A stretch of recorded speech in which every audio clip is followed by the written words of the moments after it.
In this module, we'll try to learn about the modern English that we use today.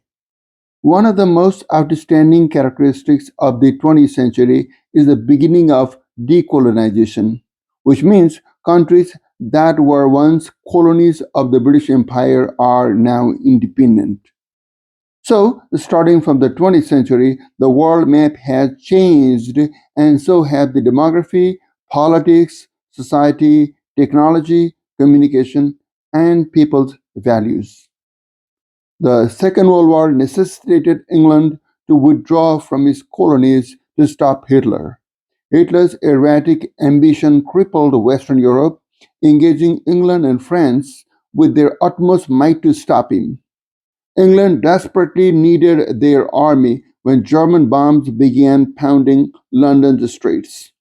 At the same time, countries such as South Africa and India were already revolting against the British government, pressuring them to withdraw and go back.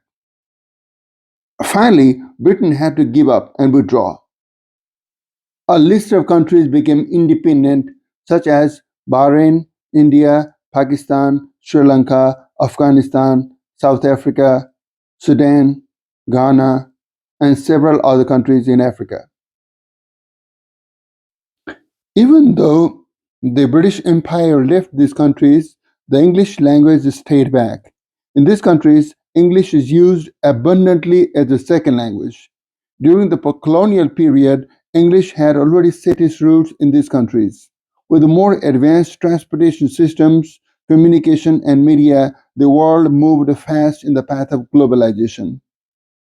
In these countries today, people use English at workplaces and education institutions, whereas they maintain their native languages in their families and public spaces.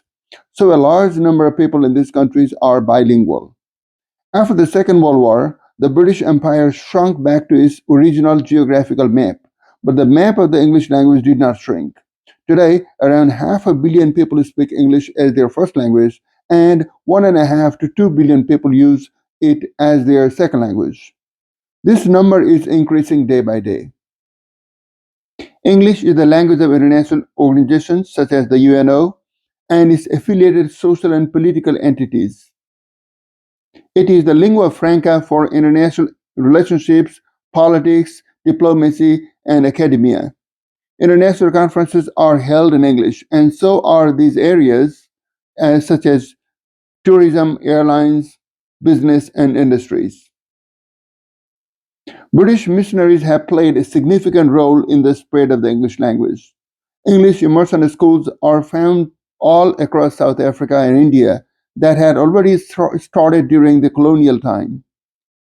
In English immersion systems, children grow up speaking English all through their school years.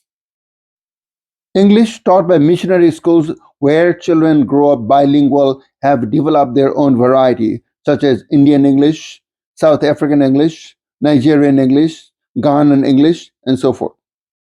Modern English has adopted many new vocabularies after the First and Second World Wars due to technological developments and postmodernist activism against discrimination based on race, age, gender, disability, and other physical and mental conditions. Dictionaries play one of the most significant roles in authenticating the language by systematizing grammar and vocabulary. Dr. Johnson's dictionary was used as the most authentic source for over a century. As the English language saw changes after the Second World War, the Oxford Advanced Learner's Dictionary of Current English was published. A. S. Hornby, who is the writer of the dictionary, was an ESL teacher and had taught English in Japan and the Middle East for several years. Upon returning England, he took this up as his goal of life. Regarded as one of the most authentic dictionaries, Oxford Dictionary defines each word with its part of speech, phonetic transcription, etymology, meaning, and uses. The first edition had 42,000 words, phrases, and meanings with 35,000 examples. This marked a great new beginning of English in its most current form. The 10th edition of this dictionary came out in 2020. Let's look at some of the vocabulary that came into use, especially after the Second World War. Vocabularies from the war front: artillery, atom bomb, assault rifle, ballista, ammunition, grenade, landmine, fighter plane, Nazi, concentration camp, missile, tank, prisoner of war, Holocaust, labor camp, machine gun, semi-automatic, weapon of mass destruction, guerrilla war, and so forth. There's some postmodernist terms also came out after the Second World War.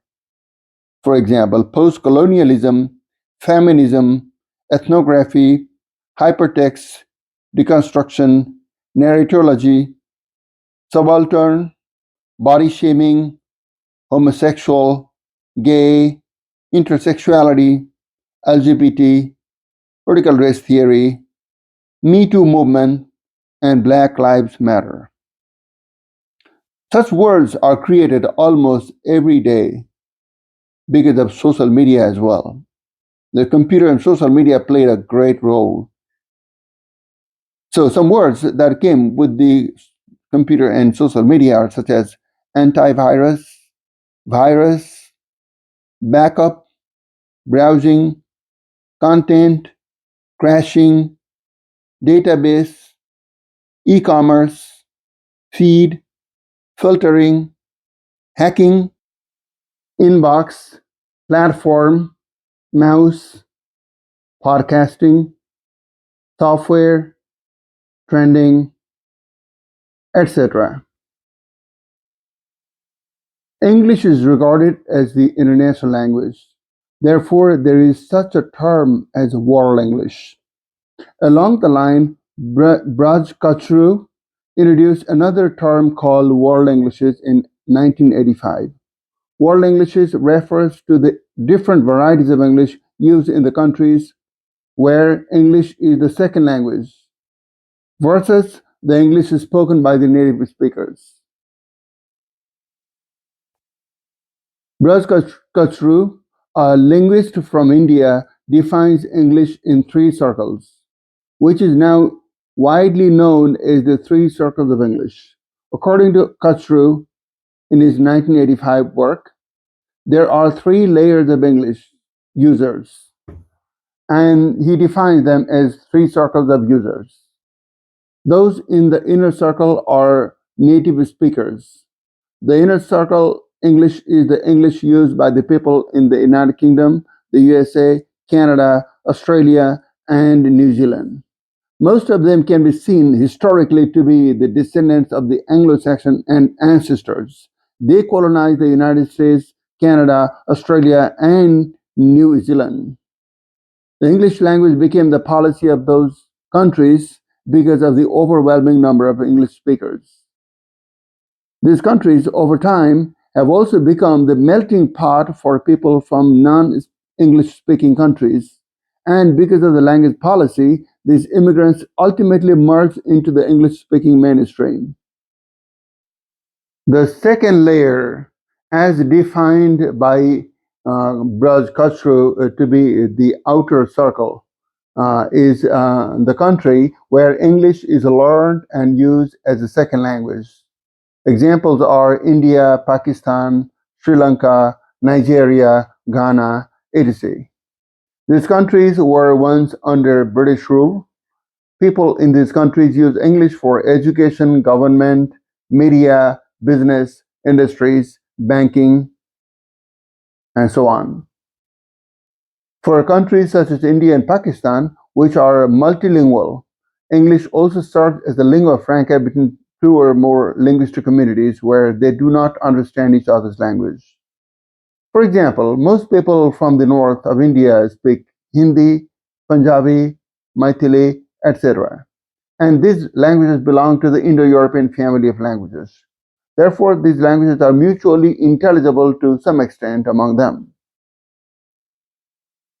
However, people from the south speak Telugu, and Tamil, which come from different language families unrelated to the Indo-European family.